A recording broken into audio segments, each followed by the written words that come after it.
Electrified Outdoors. Oh! Holy sheesh. Holy shit! Well, hello everyone. This is another update to the R1S situation. If you haven't seen the previous video where things were really not good in that video, I'll link that down below in the video description. I'll also try to put a card up on the video so you can go see that. If you haven't seen that one, watch that one first, and that'll bring you up to speed on where we're at right now. So the next day after I made the last video, I got another call from Rivian service support first thing in the morning, and a nice lady named Amy called and said that there was some confusion, apparently twice, and that Rivian would be providing a rental until the replacement door came in and the vehicle was repaired.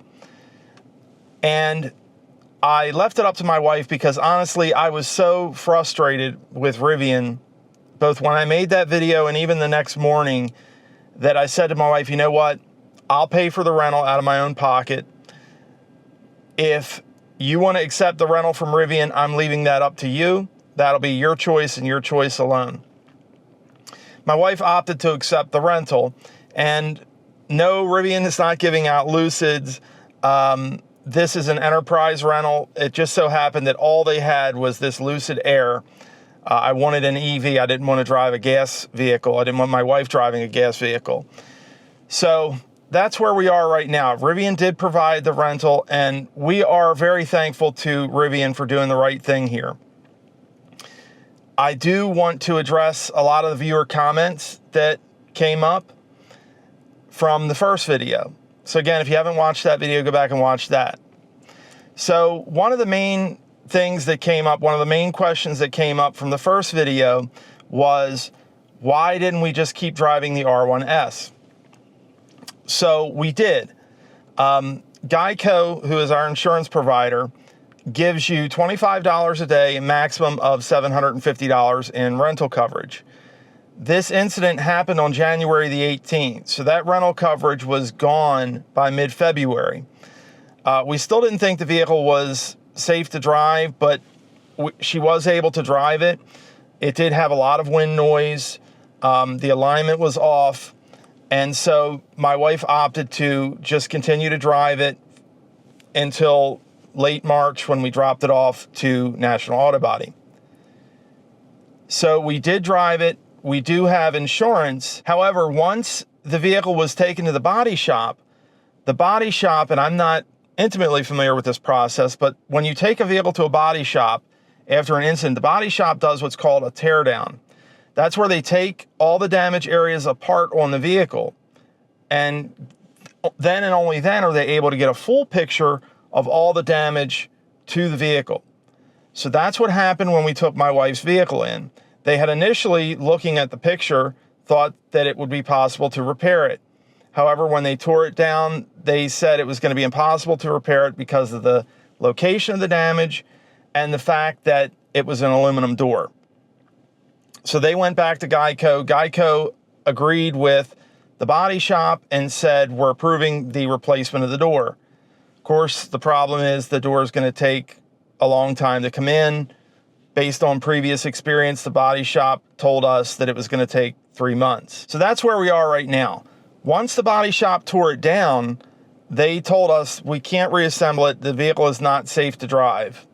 In fact, right now, as I sit here, when I go into my Rivian app, the mileage on the R1S shows as 2 dashes. And from my experience previously, what that typically means is that the service provider has disabled the high voltage system in the car. So the R1S is completely disabled right now. They've disconnected the battery, they've got it torn down. And there's not really any way my wife could get that back and drive it at this point. Another one of the comments that you guys made, and you guys are like super smart, so I have to give credit to my viewers. You guys are just, you come up with some really good stuff that I never even thought of. But Another comment that came up was, well, why didn't they order the door ahead of time? So they have to tear the vehicle down first, and then they have to get approval from the insurance company. And they can't get approval until they tear the vehicle down. So what happened is they couldn't order the door until we brought the vehicle in there, allowed them to tear it down. So unfortunately, the door wasn't ordered until after we dropped it off, and they were able to tear it down and get approval from the insurance company to order the door or to replace the door. So that's the answer there. They did not or could not order the door ahead of time to try to get a head start on this. I wish they could have. In fact, we did ask about that. What if they have to replace the door? Because I've seen a couple other posts that folks have been waiting a really long time to get replacement doors. But unfortunately, that's where we are. They couldn't pre-order the door. We had to wait until we dropped it off, until they tore it down and got approval. The other issue that I want to address is folks are saying insurance should pay for this. This is not Rivian's problem. And I understand where those folks are coming from, but here's the thing. Anytime you or I make a claim on our insurance policy, it's going to raise the rates for everyone. And a parts supply issue is not my fault. It's not the person who caused the accident's fault. It's not the insurance company's fault. The responsibility for that lies with the manufacturer and their third-party supplier. So that's for them to sort out. And I don't feel that our insurance should be responsible for paying that, which will subsequently raise not only our rates, potentially, but the rates for everyone who has car insurance. So I think I'm disagreeing with a lot of folks that are in that camp saying that the insurance company should pay for the rental for the duration. As I said earlier, Geico's limit is $25 a day, $750 total, which is 30 days of insurance. Another thing to note is a lot of insurers now are getting smart to these parts supply issues, and they're writing in their policies that they're only going to pay for the rental when the vehicle is being actively repaired.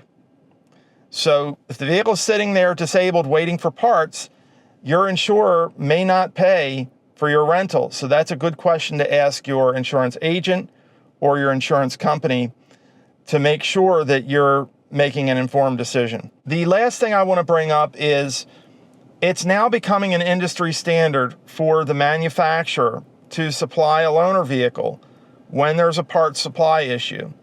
I'll link to a Reddit thread down below this video where an Equinox EV owner posted about a GM program which provides a loaner. There are some stipulations to that. It has to be a GM vehicle, but GM will reimburse for the loaner, and they'll even, if it's a gasoline vehicle, they'll even reimburse you for the gas or mileage. I think 18 cents a mile for mileage. So first of all, I commend GM for having that program, but I think this is something that with the tariffs of the new administration that's come in may become more prevalent, these parts shortages. So this is something that all manufacturers are going to have to get ahead of. And I don't know if Rivian has a program already. Based on my experience with this back and forth with them, where they said they would provide it, then they said they wouldn't, then they said they would, then they said they wouldn't again, that tells me Rivian probably doesn't have a program. And I think Rivian should have a program for this. I know it costs the manufacturers money, but their suppliers should also bear some of that cost. That cost, in my opinion, should not be borne by the vehicle owner, in this case, my wife and I, or the insurance company, which again, raises everybody's rates. We don't want to keep going to insurance for things that are not accident related. A parts supply issue is not related to the loss. It's the manufacturer or their supplier's inability to provide the parts to fix the vehicle. So I don't know. That's the update. My wife and I are extremely thankful to Rivian for making this situation right. We are still going to keep you updated on the repair progress. And like I said in my video, I haven't completely ruled out either staying with Rivian or getting another Rivian. But my wife and I are very concerned at this point. So we're really hopeful at some point soon, Rivian is going to do something about the service wait times and do something with a program to put both current owners and potential future owners at ease. I think if Rivian did that, I would feel confident in recommending Rivian vehicles to other folks. But right now, without a documented program and with the service issues, you know, I'm really having a hard time with it, even though Rivian has done the right thing by us at this point. But again, guys, I'll continue to keep you updated.